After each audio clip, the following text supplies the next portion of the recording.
الحمد لله رب العالمين والعاقبة للمتقين ولا عدوان إلا على الظالمين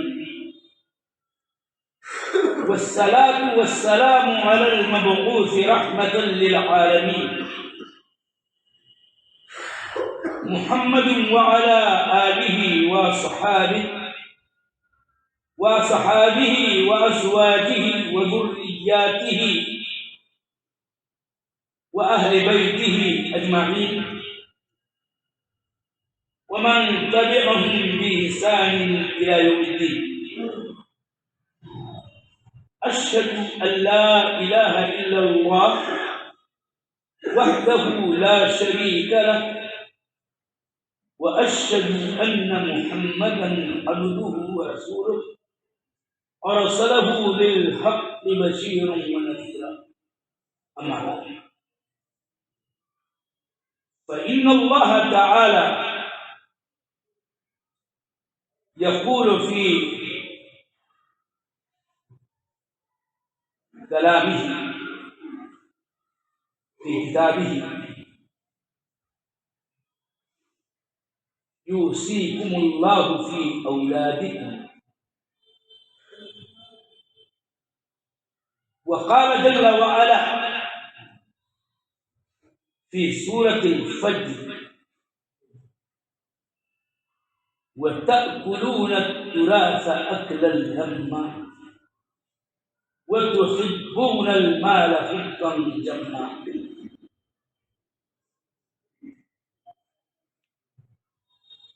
یا رب تو میرے لیے میرا سینہ کھول دے، میرے لیے میرا معاملہ آسان کر دے. یا رب تو میری زبان کی گرہ کھول دے کہ لوگ میری بات سمجھ سکیں. مولا کریم ہمیں کچھ بھی علم نہیں مگر اتنا ہی جتنا انہوں نے سکھایا عطا کیا. تو بہت جاننے والا، حکمت والا. میرے دینی بھائیوں، ہمیں اور آپ کو اللہ تعالی کی تعریف اس کی پاکی کے ساتھ بیان کرتے ہی رہنا چاہیے. صبح و شام اللہ کو یاد کرنا چاہیے کہ ذکر الہی بڑی چیز ہے. رسول مکرم نبی معظم احمد مصطفیٰ محمد مصطفیٰ صلی اللہ علیہ وسلم پر صلاۃ و سلام اس کے واجب، مستحب، مسنون اوقات میں پڑھتے ہی رہنا چاہیے. یہ عظیم الشان عمل، اجر و ثواب بے انتہا ہے.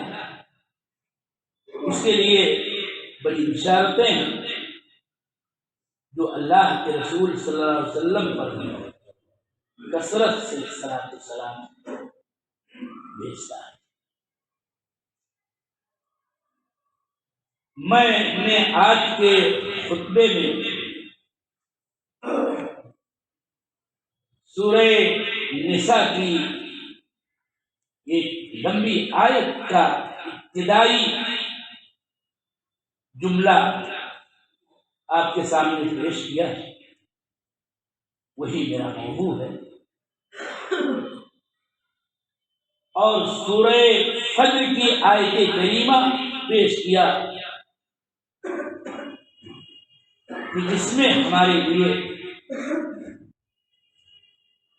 عبرت اور نصیحت کا سامان ہے، اور ہر اس بندے کے لیے جو نصیحت حاصل کرنا چاہتا ہے۔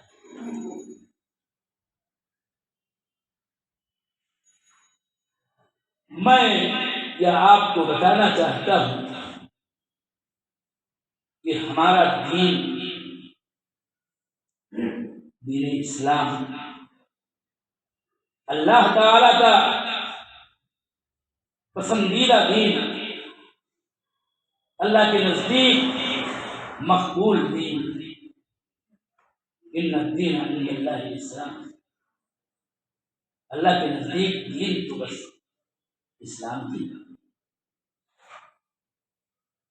اس دین کی خوبیاں بہت زیادہ ہیں، اس کا یہ نقطہ بہت ہی عظیم الشان ہے ہمارے اور آپ کے لیے کہ یہ دین کامل ہے۔ یہی دین اللہ تعالیٰ کی وہ نعمت ہے کہ جس کو اللہ جل وعلا نے مکمل کیا ہے، کمپلیٹ کیا ہے، اور اسی دین کو ہمارے لیے چنا بھی ہے، پسند کیا ہے، اسی دین ہی سے وہ راضی ہوا ہے۔ اور دین کا کمال دین کے ماننے والے اسلام کے متبعین کے لیے یوں بھی ہے کہ دنیا کی جو زندگی ہے ہم انسانوں کی، اور اس میں جس قدر بھی مسائل ہمارے انسان ہونے کے ناطے سے، اللہ تعالیٰ کا بندہ و مخلوق ہونے کے ناطے سے، ساری مسائل کی رہنمائی ہمارے دین اسلام کے اندر موجود ہے، اور دوسرے لفظوں کی اس دین کے جو شرائع ہیں، اس کے احکام ہیں، اس کے اوامر ہیں، اس کے نواہی ہیں، اس کے واجبات ہیں، اس کے فرائض ہیں، اس کے محرمات و منہیات ہیں، ہر اعتبار سے وہ اپنے آپ میں کمال ہے۔ اور یہ بات بھی یاد رہے کہ یہ دین کامل جو ہے اسی کو ہمیں ماننے کا مکلف بنایا گیا ہے، اور دین ایک کامل اللہ تبارک و تعالی کے احکام و اوامر کا، اور اسی کی اجازت سے اس کے بھیجے ہوئے رسول صلی اللہ علیہ وسلم کے احکام و اوامر کا جو پورا مجموعہ ہے وہ ہے ہمارے لیے ہمارا وہ دین، جس کو اللہ تعالی قبول بھی کرتا ہے، اور اسی دین کو وہ پسند کرتا ہے، اس کے علاوہ تو سب مردود ہے۔ تو ہم سے مطلوب جو شے وہ ہے اللہ تعالی کے دین میں مکمل طور پر داخل ہو جانا، اور یہ بات کسی عالم کی استنباط کی نہیں، کسی کی رائے نہیں۔ یا ایھا الذین آمنوا ادخلوا فی السلم کافہ، قرآن پاک کی آیت کریمہ پوری آیت ہے، یا ایھا الذین آمنوا ادخلوا فی السلم کافہ ولا تتبعوا خطوات الشیطان انہ لکم عدو مبین، کہ اے وہ لوگ جو ایمان لے آئے سلم میں، اسلام میں، اسلام کا پیروکار ہونے میں، مسلمان بننے میں تم گھس جاؤ، داخل ہو جاؤ پورے پورے، اور شیطان کے نقوش قدم پیروی بالکل نہ کرو، وہ تمہارا کھلا ہوا دشمن ہے۔ اتنی تمہیدی بات سے میں آپ کو یہ بتانا چاہتا ہوں کہ ہمارا دین اور اس کے جو شرائع ہیں، اس کے جو قوانین ہیں، جو اللہ جل وعلا کے امر اور رسول پاک صلی اللہ علیہ وسلم کے امر سے عبارت ہیں، ان کو ہمیں ماننا ہے، جاننا ہے اور اس کے اوپر عمل کرنا ہے۔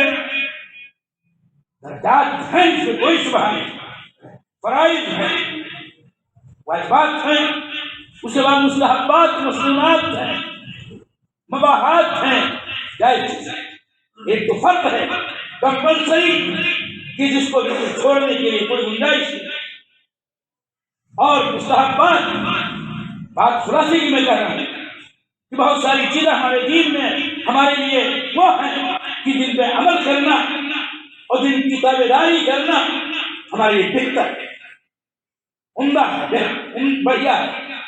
اور اسی طرح سے کچھ ایسی چیزیں ہیں کہ جو بالکل جائز ہے، اس کی اجازت ہے۔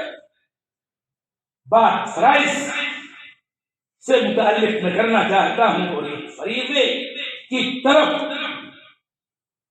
رہنمائی کرنا چاہتا ہوں برائے نصیحت اپنے اور اپنے دینی بھائیوں کے لیے، اور یہ کہتے ہوئے کہ تمام فرائض اسلام بے انتہا اہم ہے ہمارے لیے۔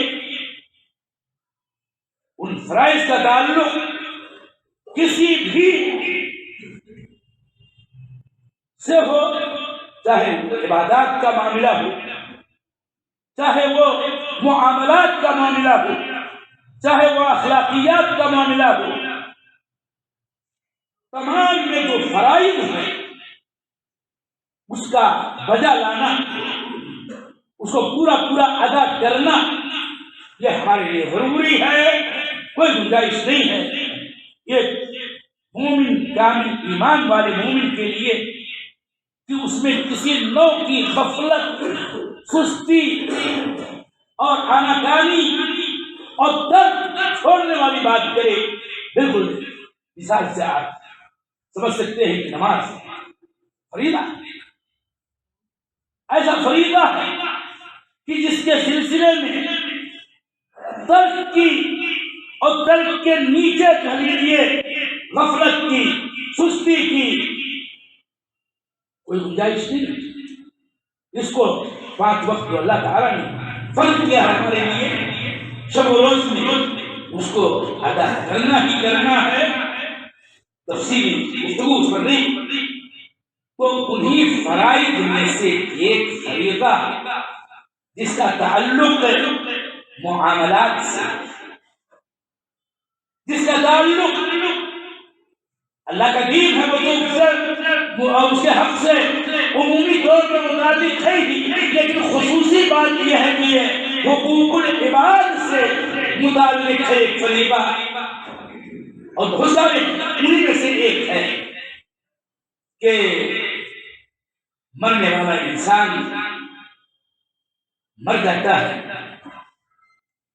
اور ایسا بھی ہوتا ہے اکثر و بیشتر حالت میں، کم ہی لوگوں کے ساتھ یہ معاملہ اس کے برعکس پیش آتا ہے، اور وہ یہ ہے اکثر معاملہ یہ ہے کہ مرنے والا مرتا ہے تو وہ اپنے پیچھے جہاں اپنے پسماندگان کو تو چھوڑتا ہی چھوڑتا ہے، وہیں وہ اپنا مال چھوڑتا ہے جس کا وہ مالک رہا ہے،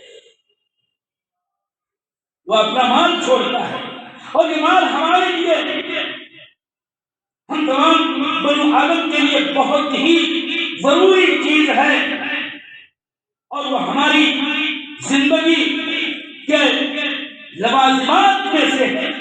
اللہ جل وعلا نے ہم کو ایسے ہی بنایا ہے کہ ہم مال اور اس سے متعلقہ جو گزران کے لیے تمام اشیاء چاہیے، روزی کی اور دنیاوی زندگی میں جو ہماری ضروریات ہیں فطری طبعی طور پر ادھر بدلتے ہر طرح سے جائز حدود میں وہ ہماری ضروریات اللہ تعالیٰ نے اسی لیے معاش نازل کیا ہے. وَجَعَلْنَا لَكُمْ فِيهَا مَعَاشٍ وَمَن لَسْتُمْ لَهُ بِرَازِقِينَ. یہ اللہ تعالیٰ احسان کرتا رہا ہے کہ اسی زمین میں ہم نے تمہارے لیے تمہاری زندگی کے گزران کے ساز و سامان بنائے ہیں. تو معاش بہت ضروری ہے، اور معاش کا جو معاملہ ہے وہ یہ ہے کہ اللہ جل وعلا کی عبادت کے بعد جو اوقات بچتے ہیں انسان کو زمین میں پھیل جانا چاہیے اور اللہ تعالیٰ کا فضل تلاش کرنا چاہیے، اور معاشی و اقتصادی امور میں رغبت اسلام نے دی ہے اور اس کے لیے پورا جامع نظام ہے، وہ الگ بات ہے. لیکن انسان کے مال کے ذرائع مختصراً میں بتا رہا ہوں. ایک تو یہ ہوتا ہے کہ ایک آدمی کماتا ہے، مزدوری کرتا ہے، ایک آدمی ملازمت کرتا ہے، ایک آدمی تجارت کرتا ہے، ایک آدمی زراعت کرتا ہے. یہ سب ذرائع ہیں، وسائل ہیں آمدنی کے، کسب مال کے، کسب روزی کے، یہ ذرائع ہیں.